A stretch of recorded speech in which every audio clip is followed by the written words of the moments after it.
Эл аралык изилдөөлөр боюнча ковидке кант диабети менен ооругандар көбүрөөк чалдыгат. Бул эл аралык изилдөөнүн жыйынтыгы. Адистердин айтымында коронавирус инфекциясы кандын коюланып уюшун шарттайт. Бул тромбко алып келет.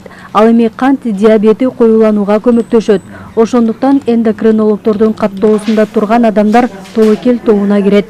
Мы говорим о том, что вакцинация поможет предотвратить. Биз эмдөө оорунун курчуп кетишинен сактайт деп айтып жатабыз. Муну менен катар өлүмдөн сактайт.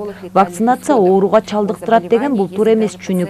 Эгер бейтап эмдөөдөн кийин ооруса, анда ал вакцинаны ооруп жаткан учурда алган же ковид болгон адам менен байланышта болгон.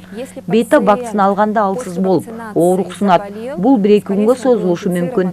Ал эми адамдын организмине вирус киргенден кийин, бир нече күндөн кийин ооруйт. Бул вакцинадан эмес, ага чейин вирусту жуктурганын билдирет. Прививки, они длятся всего лишь 1-2 дня. Муну менен катар кант диабети барлар оорусу күчөп турган маалда же канттын деңгээли жогору учурда эмдөөдөн өтүүгө болбойт. Бейтаптын абалы турукташканда гана вакцина алса болот. Эмдөө бул организмдин вируска каршы күрөшүн шарттайт. Вакцина дарылоо үчүн колдонгон сыворотка эмес, ал илдеттин алдын алат. Мына ушул жана башка маалыматтар эндокринологдордун талкуу клубунда айтылды. Biz жаңы изилдөөнүн ушу результаттарын айтып, алар менен бөлүшүп атабыз. Алар ушул вакытта өзлөрдүн ушу 1,5 жылда болгон өзлөрдүн ушу опыттарында бизге айтып берип атышат да. Мынтип айтып койсок болот да, бул деген мындай как дискуссион клуб коюп койдук да, бирибизге ушу билген илимибиз менен бөлүшүп турган убагыбыз да. Анан бул өтө керектүү экен. Эмнеге дегенде ушу биз көрүп атабыз, күнүнө жаңы бир мындай исследованиялар чыгат. Талкуу аянтчасында үй бүлөлүк дарыгерлер борборлорундагы эндокринологдор дагы чакырылган.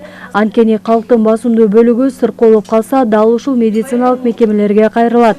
Аларга ковид жана вакцина боюнча жеткиликтүү түшүндүрүү шарт. Талкуу клубунда үй бүлөлүк дарыгерлер борборлорундагы эндокринологдор бири менен тажрыйба алмашты. Анткени элге вакцинанын маңызын ачып берүү ушул ак халатчандардан көз каранды.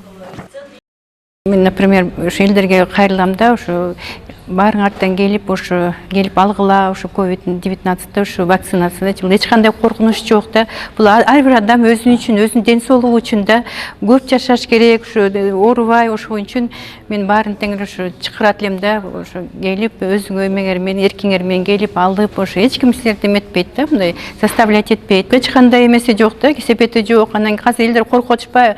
Ой, кийин кандай болот, последствиясы кандай болот бул оорунун депчи, же өлүп калабызбы, же кандай какие-то может быть эметип анткандай эч кандай андай жок деп. Биз деле өзүбүз биринчи эле биз өзүбүз вакцинировать эттик, баарыбыз тең алдык. Вирус июль айларында жайылышы мүмкүн деген болжомол бар. Анткени буга чейин 2 жыл катары менен жайдын ортосунда коронавирус инфекциясын жуктургандардын саны көп болгон. Илдеттин жайылуусун алдын алуунун бирден бир жолу бул эмдөөдөн өтүү.